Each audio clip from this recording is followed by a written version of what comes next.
Malam hari di wilayah perbatasan Amerika-Meksiko, terlihat para polisi sedang menyergap rombongan imigran gelap yang mencoba menerobos masuk jalur perbatasan negara tanpa izin.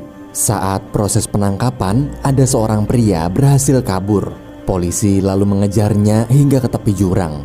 Karena merasa tak ada jalan lain lagi, pria itu pun memutuskan untuk meledakkan diri. Sementara di sisi lain juga sedang terjadi teror bom bunuh diri dalam suatu supermarket kota Kansas, Amerika oleh sekelompok pria tak dikenal.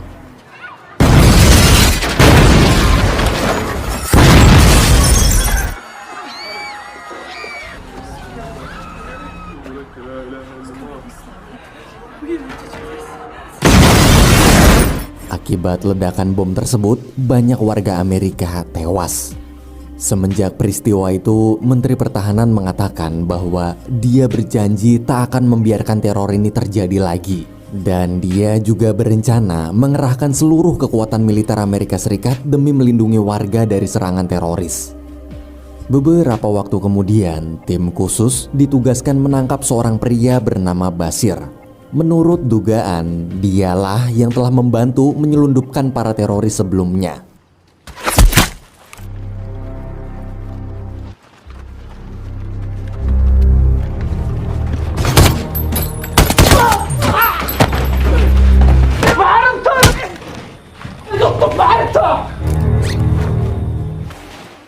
Esok hari, Matt menginterogasi Bashir. Dari hasil penyelidikan, para teroris sebelumnya itu berasal dari negara Yaman. Mereka berhasil masuk ke Amerika melalui jalur perbatasan Amerika-Meksiko. Bashir diduga membantu menyelundupkan para teroris lewat jalur laut. Matt di situ memaksa Bashir memberitahu siapa dalang yang membayarnya untuk melakukan pekerjaan ini. Sambil mengancam bila masih tak mau buka mulut juga, maka Matt akan membunuh seluruh keluarga Bashir.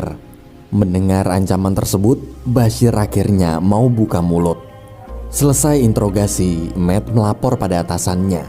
Dari hasil interogasi, ternyata dalang di balik ini semua adalah pemimpin kartel narkoba terbesar di Meksiko, bernama Carlos Reyes.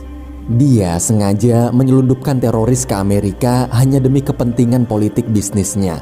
Setelah memberi laporan, Matt kemudian pergi menemui Menteri Pertahanan serta para petinggi CIA. Di sana terlihat mereka semua sedang membicarakan tentang bagaimana cara menangkap para kartel narkoba yang menjadi dalang teror bom bunuh diri di Amerika. Dari hasil diskusi, pemerintah berencana menetapkan status pada para kartel narkoba itu menjadi teroris.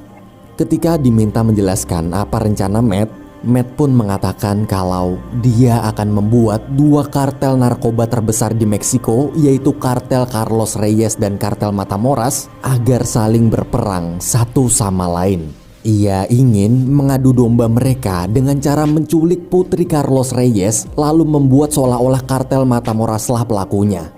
Mendengar ide gila Matt itu, semua langsung terdiam.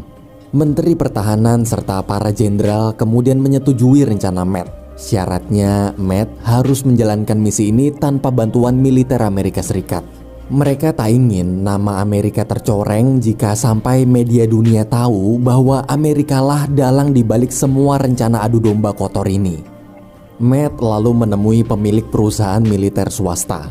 Ia ke sana untuk memintanya mensuplai persenjataan serta anggota pasukan terlatih selama menjalankan misi. Dengan budget misi sebesar ratusan juta dolar, mereka berdua pun sepakat. Malam hari, Matt pergi menemui Alejandro untuk mengajaknya bergabung dalam misi ini. Tanpa banyak basa-basi, Matt di situ hanya menyebutkan satu nama, yaitu Carlos Reyes. Mendengar nama tersebut, seketika Alejandro langsung setuju bergabung karena bos kartel narkoba yang ia bunuh sebelumnya ternyata bukanlah bos tertinggi. Ia masih belum puas bila dendamnya pada pemimpin tertinggi kartel narkoba yang sudah membunuh anak serta istrinya itu belum terbayarkan. Dalam memicu peperangan antara dua kartel besar, Matt memerintahkan Alejandro membunuh pengacara hukum kepercayaan kartel Matamoras.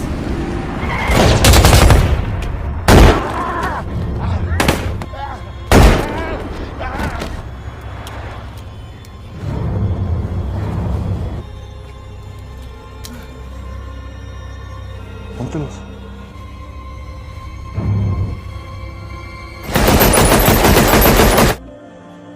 Matt lalu menjalankan rencana berikutnya. Kali ini dia akan menculik putri Carlos Reyes yang bernama Isabel Reyes waktu pulang sekolah. Setelah memantau cukup lama, Isabel pun muncul.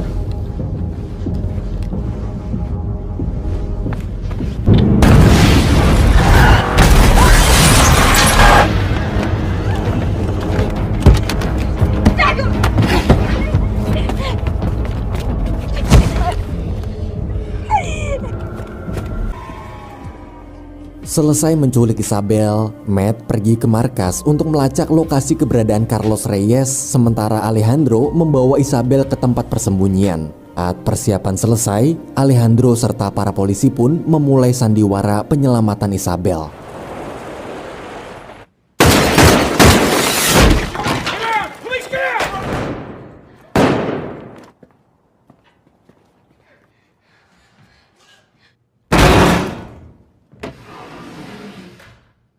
Are we clear?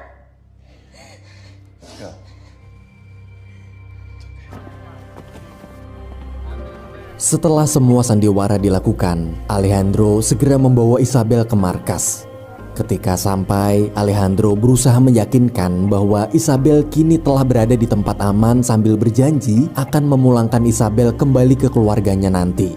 Mendengar ucapan Alejandro itu, Isabel mulai percaya dan menganggap Alejandro adalah orang baik. Esok hari, Matt bersama Alejandro pergi menemui teman lamanya bernama Rafael.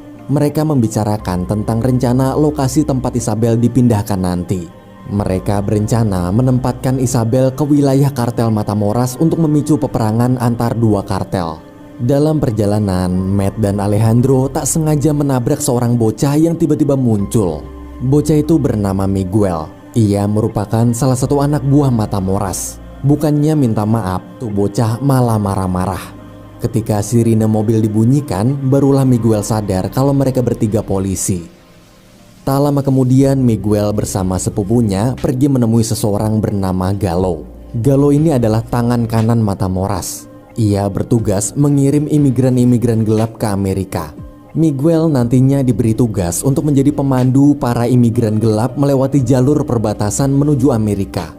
Galo juga menjanjikan Miguel bayaran mahal jika dia berhasil mengirim rombongan imigran gelap melewati perbatasan. Mendengar tawaran tersebut, Miguel pun setuju. Keesokan harinya, Matt dan timnya dikawal oleh kepolisian federal Meksiko dalam misi memindahkan Isabel ke wilayah Matamoras. Ketegangan mulai terjadi saat tim Matt melewati jalan berdebu. Ketika mereka semua kesulitan melihat sekeliling, tiba-tiba tim pemantau satelit memberitahu bahwa ada tank mendekat dari arah kanan.